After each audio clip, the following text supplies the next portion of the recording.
হাদিসে জিলহজ মাসের প্রথম 10 দিনকে পৃথিবীর শ্রেষ্ঠতম দিন বলে আখ্যায়িত করেছেন। আসসালামু আলাইকুম ওয়া রাহমাতুল্লাহি ওয়া বারাকাতুহু।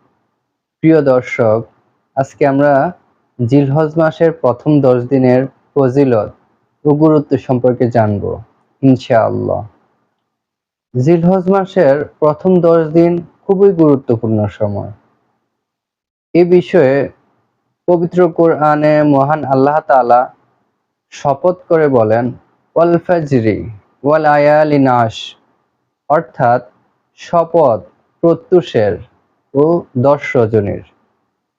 এখানে 10 রজনী বলতে জিলহজ মাসের প্রথম 10 দিনকে বুঝিয়েছেন।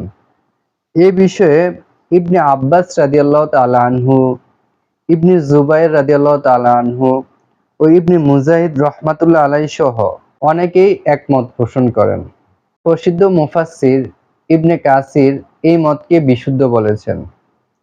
পবিত্র কোরআনের পাশাপাশি হাদিসেও জিলহজ মাসের প্রথম 10 দিনের গুরুত্ব ও ফজিলত সম্পর্কে বলা হয়েছে। হাদিসে জিলহজ মাসের প্রথম 10 দিনকে পৃথিবীর শ্রেষ্ঠতম দিন বলে আখ্যায়িত করেছেন।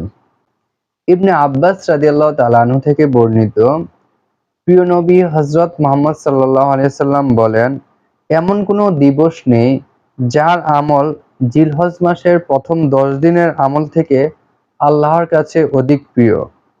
প্রশ্ন করা হলো, হে আল্লাহর রাসূল, আল্লাহর পথে জিহাদ করা থেকেও কি অধিক প্রিয়? রাসূল সাল্লাল্লাহু আলাইহি সাল্লাম বলেন, হ্যাঁ, জিহাদ করা থেকেও অধিক প্রিয়। তবে যদি এমন হয় যে ব্যক্তি তার জানমাল নিয়ে আল্লাহর পথে বের হলো এবং এর কিছুই ফেরত এলো না, তখন ভিন্ন কথা। হাদিসটি সহিহ বুখারী ও তিরমিজিতে উল্লেখ আছে। অপর হাদিসে আব্দুল্লাহ ইবনে ওমর রাদিয়াল্লাহু তাআলা আনহু থেকে বর্ণিত, নবী করিম সাল্লাল্লাহু আলাইহি সাল্লাম বলেন, এই 10 দিনে নেক আমল করার চেয়ে আল্লাহ রাব্বুল আলামিনের কাছে প্রিয় ও মহান কোনো আমল নেই। তোমরা এই 10 দিন বেশি বেশি তাহলিল অর্থাৎ লা ইলাহা ইল্লাল্লাহ, তাকবীর অর্থাৎ আল্লাহু আকবার এবং তাহমিদ অর্থাৎ আলহামদুলিল্লাহ বেশি বেশি করে পড়ো। সুতরাং কোরআন ও হাদিসের আলোকে আমরা বুঝতে পারলাম যে জিলহজ মাসের প্রথম 10 দিন যে কোনো দিনের চেয়েও উত্তম ও মর্যাদাপূর্ণ।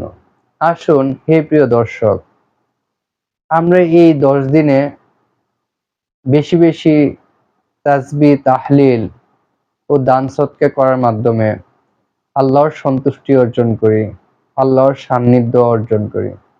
আল্লাহ আমাদেরকে তৌফিক দান করুন। আমিন। আসসালামু আলাইকুম ওয়া রাহমাতুল্লাহি ওয়া বারাকাতুহু।